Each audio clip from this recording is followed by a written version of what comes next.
మన ముఖ్యమంత్రి వర్యులు నారా చంద్రబాబు నాయుడు గారు ఏం మాట్లాడుతున్నారో ఒకసారి చూడండి. దీని తర్వాత మనం మాట్లాడదాం.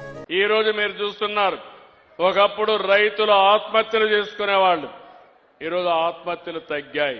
దానికి కారణం ఈ ప్రభుత్వం, రైతుల ప్రభుత్వం.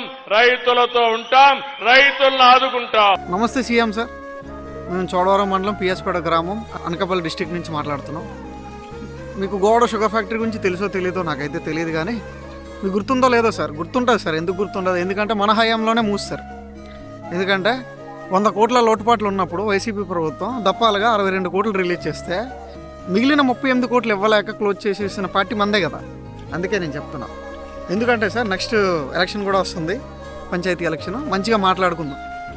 ఫస్ట్ రైతుల బకాయిలు ఏవైతే ఉన్నాయో 30 కోట్లు కొద్దిగా రిలీజ్ చేయండి సార్. రైతులు చాలా ఇబ్బంది పడుతున్నాను. ప్రతి ఒక్కరి దగ్గరికి వెళ్ళి కెమెరా పెడుతుంటే ఎంత బాధపడుతున్నారంటే వాళ్ళు చెప్పుకోలేకపోతున్నారు బయటికి.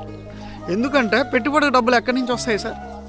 భోగాపురం ఎయిర్పోర్ట్ కట్టడం వల్ల అందరికీ ప్లస్ పాయింట్ ఉంది, మనకు కూడా ఆదాయం వస్తుంది. నేను కూడా యాక్సెప్ట్ చేస్తాను సార్. 2400 కోట్లు ఇచ్చారు దానికి. ఒక 100 కోట్లు 24,000 మంది రైతుల కోసం ఇవ్వలేకపోయారా సార్ మీరు? ఏంటి సార్ ఇది? పేదలు ఏం తప్పు చేశారు సార్? మీరు చెప్తున్నారు కదా పేదల పక్షాన ఉంటాం, రైతుల పక్షాన ఉంటాం అని చెప్పిన మీరు ఎందుకు సార్ ఎలా చేస్తున్నారు? మరి చూడండి సార్, బకాయిలైనా రిలీజ్ చేయండి సార్. 30 కోట్ల బకాయిలు ఉన్నాయి. లాస్ట్ ఇయర్ ఇప్పటిదాకా పేమెంట్ కూడా చేయలేదు. రైతులు మళ్ళీ అదే ఆశతోటి ఇక్కడేమో ఉడుపుడుస్తున్నారు. నెక్స్ట్ ఇయర్ అయినా ఓపెన్ అవుతుందా ఓపెన్ అవుదా అని ఉద్దేశంతో.